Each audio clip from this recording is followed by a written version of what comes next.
نحمده ونصلي على رسوله الكريم اما بعد قال النبي صلی اللہ علیہ وسلم النکاح من سنتی فمن راغب عن سنتی فلیس منا۔ ناظرین، شرعی مسائل میں سے، معاملات میں سے ایک مسئلہ نکاح بھی آتا ہے۔ نکاح پیارے پیغمبر علیہ السلام کی عظیم سنت ہے۔ اللہ تعالیٰ قرآن میں فرماتے ہیں، سورہ رعد کے آخری رکوع میں فرمایا کہ جتنے بھی رسول گزرے ہیں ہم نے سب کو بیوی بچوں والا بنایا، تمام ازواج والے بیوی بچوں والے تھے۔ نکاح پیارے پیغمبر کی سنت ہے، لیکن یاد رکھیں نکاح کا انعقاد، نکاح کی تقریبات اور نکاح کی محافل ہماری اسی طرح ہونی چاہیے جس طرح رسول معظم علیہ السلام نے اپنی زندگی میں ان کو انجام دیا۔ آج عکاش اسلامک میڈیا میں سوال ہے، ہمارے بہت ہی پیارے بھائی محترم جناب محمد بنیامین بلوچ صاحب ایک سوال کرتے ہیں کہ ہمارے معاشرے میں، دریا خان سے ان کا تعلق ہے، ہمارے معاشرے میں اور ہمارے علاقوں میں کہتے ہیں کہ رواج ہے کہ جب نکاح ہو جاتا ہے تو نکاح کے بعد لوگ پیکٹوں میں چھوارے یا کھجوریں یا کوئی اور چیزیں ڈال کر اس طرح پھینکتے ہیں، اچھالتے ہیں۔ آیا یہ طریقہ پیارے پیغمبر سے ثابت ہے؟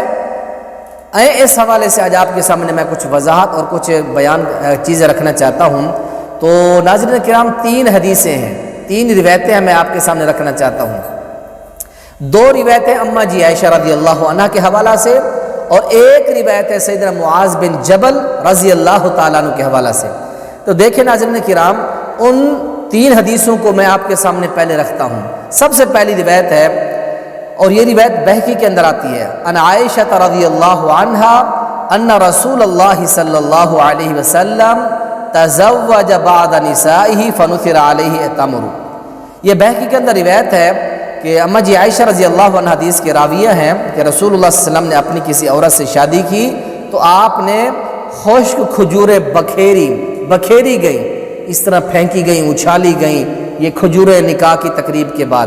اب اس پہلی روایت ہے، یہ روایت جو بہقی کے اندر آتی ہے، الکامل فی ضعفاء الرجال ابن عدی، امام ابن عدی نے اپنی کتاب الکامل فی ضعفاء الرجال کے اندر اس کو بیان کیا ہے۔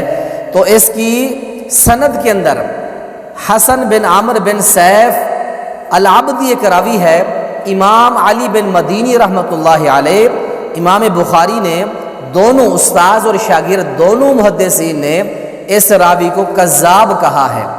امام ابو حاتم رازی رحمۃ اللہ علیہ نے اسے متروک الحدیث قرار دیا ہے۔ المغنی فی ضعفاء الرجال کے اندر اور کتاب الضعفاء والمتروکین ابن جوزی رحمۃ اللہ علیہ کے اندر یہ تخریج موجود ہے کہ یہ جو راوی ہے حسن بن عامر بن سیف العابدی، یہ متروک ہے، ضعیف اور کذاب راوی ہے۔ حافظ ابن حجر رحمۃ اللہ علیہ التقریب صفحہ 71 میں وہ بھی فرماتے ہیں کہ یہ متروک راوی ہے۔ امام بہقی اس کے بارے میں فرماتے ہیں فیہ لین، یہ کمزور راوی ہے۔ ابن حبان نے اسے متروک ہونے کا مستحق قرار دیا کتاب المجروحین کے اندر، اور اسی طرح امام احمد بن حنبل نے اسے کذاب قرار دیا۔ امام بخاری رحمۃ اللہ علیہ نے اسے روایت گھڑنے والا وضاع حدیث قرار دیا۔ امام دارقطنی رحمۃ اللہ علیہ نے متروک اور باطل روایت بیان کرنے والا اس راوی کو یعنی حسن بن عمر بن سیف العابدی کو قرار دیا۔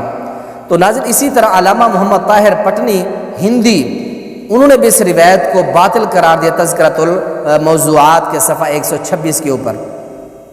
تو ناظرین کرام، یہ پہلی روایت جو ہے یہ موضوع اور باطل روایت ہے۔ دوسری روایت کیا ہے؟ ان عائشہ رضی اللہ عنہا قالت کان النبی صلی اللہ علیہ وسلم اذا تزوج او تزوج نثر تمرا۔ بہقی کے اندر بھی یہ روایت آتی ہے، اللہ کے نبی علیہ السلام جب کسی کی شادی کرتے یا اپنی شادی تو اللہ کے نبی علیہ السلام بعد میں خشک کھجوریں بکھیرتے، پھینکتے تھے۔ تو اس روایت کے بارے میں بھی امام بہقی رحمۃ اللہ علیہ فرماتے ہیں اس کی سند میں عاصم بن سلیم البصری ہے، جسے عمر بن علی نے جھوٹا اور وضع حدیث کے طرف جو ہے اس کو منسوب کیا ہے، اور امام ذہبی نے اس کو اور بہت سارے مزید محدثین نے بھی اس راوی کو جو ہے کذاب قرار دیا ہے المغنی فی ضعفاء الرجال کے اندر۔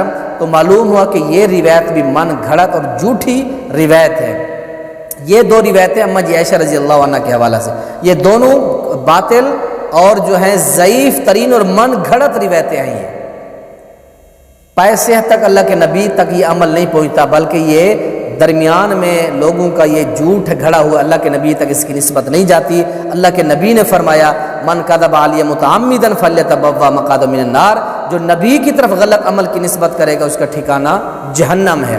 آئے اب تیسری روایت حضرت معاذ بن جبل رضی اللہ تعالیٰ عنہ کے حوالہ سے، آپ ایک انصاری آدمی کے نکاح کے حوالہ سے تشریف لے گئے، آپ نے خطبہ دیا، واعظ و نصیحت کی، پھر اس کے بعد جو ہے کھجوروں کے پیکٹ لے گئے۔ اللہ کے نبی نے وہ کھجوروں کے پیکٹ اٹھا کے اس طرح اچھالے پھینکے، صحابہ نے وہ لینے سے انکار کیا، بیٹھے رہے، دوڑے نہیں، سبقت نہیں کیا۔ آپ نے فرمایا صحابہ کیا معاملہ ہے، آپ کھجوریں اٹھاتے نہیں، میں پھینک رہا ہوں، اچھال رہا ہوں، آپ کیوں نہیں پھینکتے؟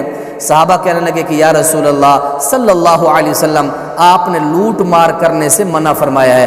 آپ نے فرمایا کہ بندو، میں نے تو جنگ کے میدان میں نے تو آپ کو لشکر کے اندر لوٹ مار سے منع کیا ہے، اس مال یعنی کھجوروں کو لوٹنے سے منع نہیں کیا۔ تو صحابہ نے بڑی جو ہے پھر تسلی کے ساتھ ان کھجوروں کو لیا۔ حضرت معاذ فرماتا اللہ کی قسم میں نے رسول اللہ صلی اللہ علیہ وسلم کو دیکھا، ہم آپ سے چھین رہے تھے۔ اب یہ روایت جو ہے الکامل امام ابن عدی کی کتاب کے اندر آتی ہے، اور الموضوعات ابن جوزی کے اندر بھی یہ روایت آتی ہے۔ وہ بھی کہتے ہیں کہ یہ روایت جھوٹی ہے، اس کی سند کے اندر بشیر بن ابراہیم الانصاری ہے۔ امام اوقیلی رحمۃ اللہ علیہ فرماتے ہیں اور فرماتے ہیں کہ یہ امام اوزائی کے نام سے جھوٹی روایات بیان کرتا تھا، خود گھڑ کے نام کسی اور کا لگا دیتا تھا۔ ابن عدی نے فرمایا کہ وہ میرے نزدیک روایت گھڑنے والوں میں سے ہے۔ امام ابن حبان فرماتے وہ سکہ راویوں پر روایتیں گھڑتا تھا میزان کے اندر۔ تو معلوم ہوا کہ یہ روایت بھی سند کے اعتبار سے ضعیف ہے۔ یہ تینوں روایتیں جو ہیں ضعیف ہیں اور باطل ہیں، من گھڑت ہیں یہ۔ تو اس لیے ناظرین کرام، اللہ کے نبی علیہ السلام کے طریقہ نہیں ہے نکاح کے بعد چھوارے تقسیم کرنا یا چھوارے اس طرح اوپر اچھالنا، لوگوں کا لوٹ مار کرنا۔ یہ بعض لوگوں نے تو کہا ہے ہندوانہ رسم ہے، ہندوانہ طور طریقہ ہے۔ اللہ تعالیٰ اس سے ہمیں سب کو محفوظ فرمائے، ہمیں اللہ تعالیٰ قرآن و حدیث کے اوپر عمل کرنے کی توفیق نصیب فرمائے۔ اللہ کے نبی نے جس طرح نکاح کیے، نکاح کے بعد اللہ کے نبی علیہ السلام کا جو عمل ہے ہمیں وہ عمل اپنانا چاہیے جو بدعات و خرافات من گھڑت جو چیزیں، اللہ تعالیٰ ان سے ہم سب کو محفوظ فرمائے۔ السلام علیکم ورحمۃ اللہ وبرکاتہ۔